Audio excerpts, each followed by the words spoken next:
Placenta बड़ा आसान है प्लेसेंटा को समझना।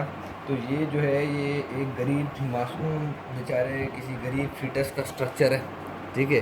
तो इसमें ये जो चीज़ है ये मैंने बनाया है सरफेस एक्टोडर्म वाला पार्ट, जिसके अंदर जो होता है जिसमें है ना वो सरफेस एक्टोडर्म है यानी कि स्किन है, इसके अंदर हमारे पास न्यूरल ट्यूब वगैरह यहाँ से सारी चीज़ें बनी थी। ये सरफेस एक्टोडर्म है, बस सिंपली मैंने ये स्ट्रक्चर दिखा दिया, ठीक है। वो न्यूरल ट्यूब वगैरह तो सारी चीज़ें तो बनाने से मेरा, ठीक है। ये मतलब कि एम्ब्रियो का बिल्कुल आउटर पार्ट है, एम्ब्रियो का आउटर पार्ट है, क्योंकि बाकी जितना भी पार्ट है ना ये एम्ब्रियो का नहीं होता, वो सारा कनेक्टिव स्ट्रक्चर्स होता अच्छा। है। जैसे एमनियन जो है, एमनियन आपको कोई एम्ब्रियो का ऑर्गन नहीं बनाएगा, ठीक है।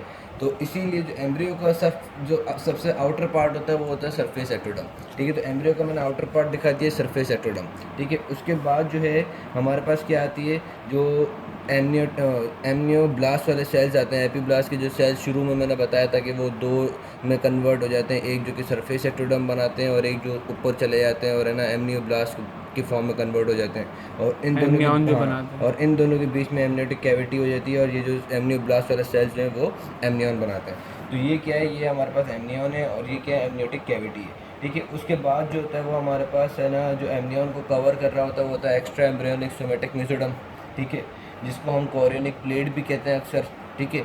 अच्छा, एक्स्ट्रा एम्ब्रियोनिक सोमेटिक मेसोडर्म के अंदर जो कैविटी है एम उसको हमने क्या बोला हुआ है, कोरियोनिक कोरियोनिक कैविटी, कैविटी। ठीक है। उसके बाद जो हमारे पास आता है वो आता है साइटोट्रोफोब्लास्ट। उसके बाद क्या आता है, सिंथेसियोट्रोफोब्लास्ट, ठीक है।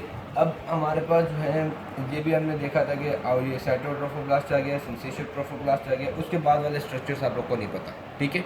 उससे पहले वाले सारे स्ट्रक्चर्स पता है। अब हमें ये पता है कि विलाय लाइक स्ट्रक्चर्स बनते थे कुछ, ठीक है। पहले प्राइमरी विलाय बनता था। प्राइमरी विलाय क्या था कि जिसमें सिर्फ और सिर्फ है ना वो हमारे पास क्या होता था कि साइटोट्रोफोब्लास्ट जो है वो है ना थोड़ा सा विलाय लाइक स्ट्रक्चर बना लेता था और उसको सिंसीशियम जो इसके ऊपर होता है वो यूँ कवर कर लेता था, ठीक है। ये विलाय और दो विलाय के बीच में जो एरिया होता था इसको हम कहते थे इंटर विलस स्पेस। इसको हम क्या कहते हैं, ये याद रखना, इसको क्या कहते थे, इंटर विलस स्पेस, ठीक है। दो विलाय के दरमियान। दो विलाय के दरमियान में जो स्पेस होगा उसको क्या कहते हैं, इंटरविलस स्पेस, ठीक है।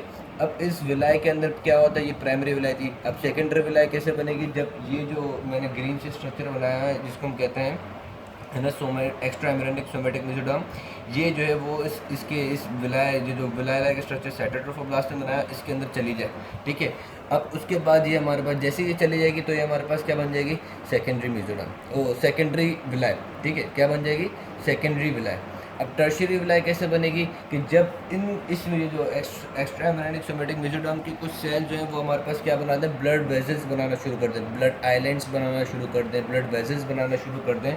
और जब इन विलाय के अंदर हमारे पास ब्लड वेजल्स आ जाएंगी तो उसको हम क्या कहते हैं कि हमारे पास टर्शियरी विलाय स्ट्रक्चर आ जाएगा, ठीक है। अब बहुत सारे टर्शियरी विलाय जो है, बहुत सारे टर्शियरी विलाय एक्चुअली मैंने यहाँ पे बना दिया, जबकि सारा टर्शियरी विलाय इस जगह पे होता है, इस जगह पे होता है, बिल्कुल एंटीरियर टू द फीटस होता है। मैंने सारा ऊपर की तरफ बना दिया, बल्कि ऊपर नहीं होता, कहाँ पर होता है, एंटीरियर टू द फीटस, जिसको आप तस्वीरों वगैरह में देख लेना। अब इतने सारे जो हमारे पास टर्शियरी विलाय हैं, ये बहुत सारे टर्शियरी विलाय बनते हैं, एक नहीं होता, बहुत सारे टर्शियरी विलाय होते हैं।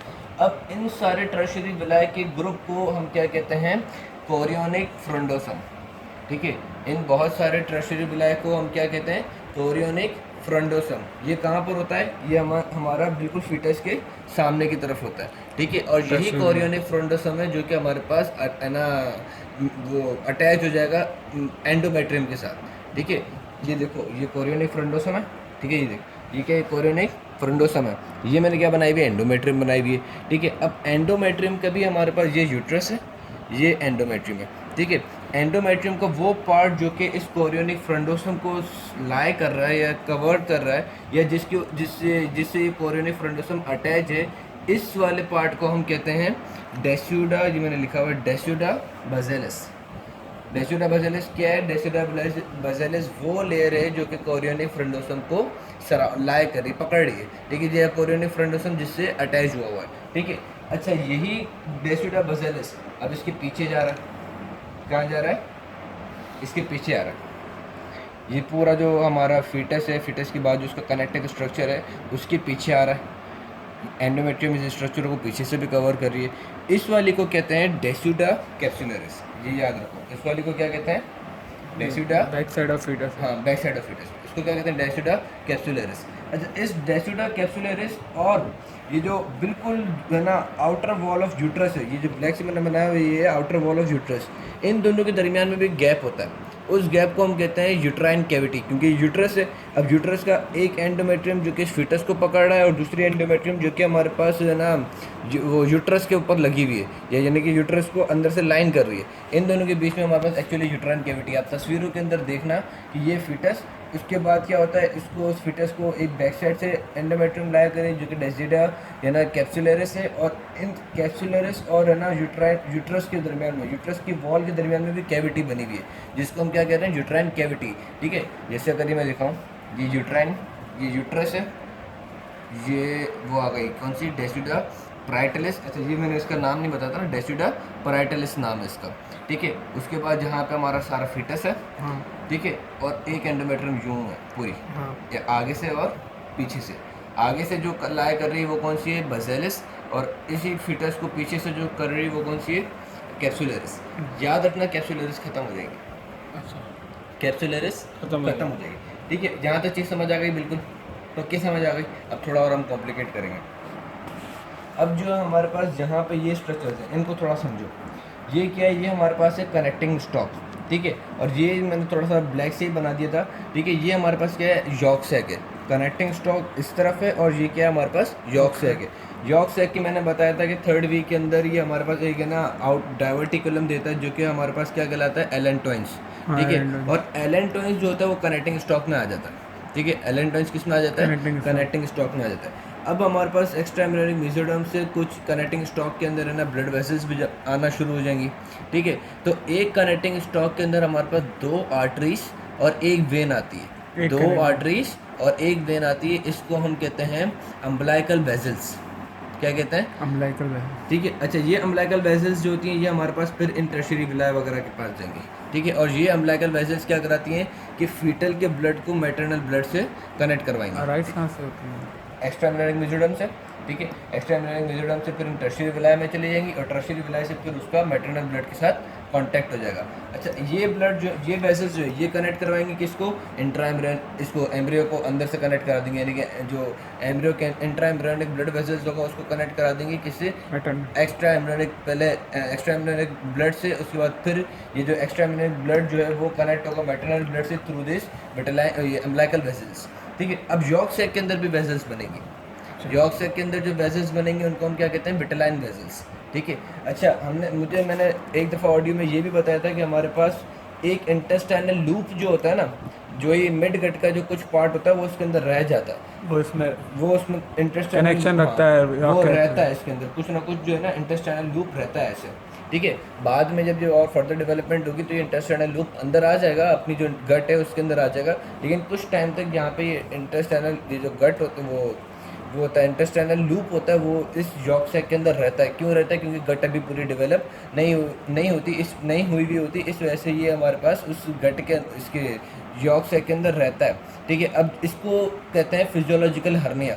इंटेस्टाइनल लूप किसी भी थैले के अंदर आ जाए उसको हम हर्निया कहते हैं। ठीक है, अब ये इंटेस्टाइनल लूप किसके अंदर आया हुआ है, यॉर्क सैक के अंदर आया हुआ है, तो इसको हम क्या कहते हैं, फिजियोलॉजिकल हर्निया। लेकिन जैसे ही यॉर्क सैक डिजेनरेट हो जाएगा तो ये हमारे पास इसके अंदर आ जाएगा, किसके अंदर, जो हमारी गट है उसके अंदर आ जाएगा, क्योंकि हमें पता है कि अम्बलाइकल कॉर्ड किससे कनेक्टेड है, एंडोडर्म से कनेक्टेड है, और एंडोडर्म क्या बनाता है, हमारे पास डाइजेस्टिव ट्रैक्ट बनाता है। यहाँ तक चीज़ समझ में आ गई, एंडोडर्म जो है वो डाइजेस्टिव ट्रैक्ट बनाता है। अम्बलाइकल कॉर्ड तो अभी अम्बलाइकल कॉर्ड आई नहीं। अच्छा, अभी अम्बलाइकल कॉर्ड नहीं आई है, अम्बलाइकल कॉर्ड उस वक्त बनेगी। अच्छा, अम्बलाइकल कॉर्ड इन दोनों स्ट्रक्चर्स को मिला के बनेगी, वो मैं बताता हूँ कैसे बनेगी। ठीक है, यहाँ तक चीज़ समझ आ गई। अब हमारे पास क्या होता है कि ये जो आप अम्बलाइकल ये यॉर्क सैक है, इसको आप देखो कि ये लाए किसके दरमियान में कर रहा है, एक्स्ट्रा एम्ब्रियोनिक मेसोडर्म और वो एमनियन के बीच में लाया कर रहा है। ये देखो, तभी मैंने छोटा बनाया, मैं इसको इसकी तरह कनेक्टिंग स्टॉक की तरह बड़ा बना सकता था, लेकिन मैंने नहीं बनाया। क्यों नहीं बनाया, क्योंकि अम्बलाइकल कॉर्ड जो है, ये चीज़ हमेशा याद रखना, वो लाया करता है बिटवीन एमनियन एंड है ना एक्स्ट्रा एम्ब्रियोनिक सोमेटिक मेसोडर्म के दरमियान में। ठीक है, अब हमारे पास क्या होगा कि ये जो एमनियन है वो क्या करेगा कि कोरियोनिक कैविटी को ख़त्म कराएगा। कोरियोनिक कैविटी को कैसे ख़त्म कराएगा कि ये अब हमारे पास एमनियन जो है वो अपना साइज़ जो है वो इंक्रीज करा देगा। ठीक है, वो अपना साइज जो है वो इंक्रीज करा देगा, तो हमारे पास क्या होगा कि ये देखो, ये हमारे पास क्या है, सपोज करो ये क्या थी, एक्स्ट्रा एम्नियोनिक सोमेटिक, ठीक है, और ये हमारे पास क्या है, एमनियन है, ठीक है। अब ये अपना साइज इंक्रीज करेगा तो इन दोनों का क्या हो जाएगा, कांटेक्ट इस्टेब्लिश हो जाएगा। तो इससे हमारे पास क्या होगा कि ये एक्स्ट्रा एम्नियोनिक सोमेटिक और ये एमनियन, ये दोनों ऐसा हो जाएगा, ठीक है। तो इससे हमारे पास क्या होगा, कोरियोनिक कैविटी खत्म होगी, ठीक है। तो हमारे पास क्या होगा, कोरियोनिक कैविटी खत्म होगी। और अब जैसे ही इसको लाइन करेगा तो अम्बलाइकल वो जो यॉर्क सैक जो है, अब वो यॉर्क सैक पूरा किसके अंदर आ जाएगा, एमनियन के अंदर आ जाएगा। जाहिर सी बात है कि ये देखो ये हमारे पास क्या है, वो अगर मैं इसको इस तरीके से दिखाऊँ, हाँ यहाँ से, यहाँ पे सपोज कर लो वो यॉर्क सैक है, ठीक है। अब जब इसका इससे कनेक्शन हो जाएगा तो हमारे पास क्या होगा, ये रहा, ये दूसरी, एक ये रही और ये दूसरी, और यॉर्क सैक तो उसी जगह पे, क्योंकि यॉर्क सैक एक्सपेंड नहीं हुआ है, तो यॉर्क सैक किसके अंदर आ गया, एमनियन के अंदर आ गया, ठीक है। यहाँ तक चीज़ समझ में आ गई नहीं है? ये देख, ये यॉर्क सैक है, ठीक है, ये क्या है, एक्स्ट्रा एम्नियोनिक सोमेटिक, ये क्या है, एमनियन है। अब अगर एमनियन बड़ा हो जाएगा तो हमारे पास ये दोनों आपस में ज्वाइन हो जाएंगे। अब यॉर्क सैक जो है वो एमनियन के अंदर आ गया, ये चीज़ मैं समझा रहा हूँ, ठीक है। यहाँ तक चीज़ समझ में आ गई। हमारे पास क्या है, ये एमनियन नहीं बच्चा, ये तो सरफेस एक्टेड है ना, ये एमनियन है, ठीक है। और अब ये क्या, ये इंक्रीज हो जाएगी साइज में, एमनियोटिक कैविटी क्या हो जाएगी, वो बड़ी, एमनियोटिक कैविटी बड़ी हो जाएगी, कोरियोनिक कैविटी खत्म हो जाएगी, ठीक है। यहाँ तक चीज़ समझ में आ गई। अब बाकी मैं इसको नेक्स्ट में कंप्लीट कर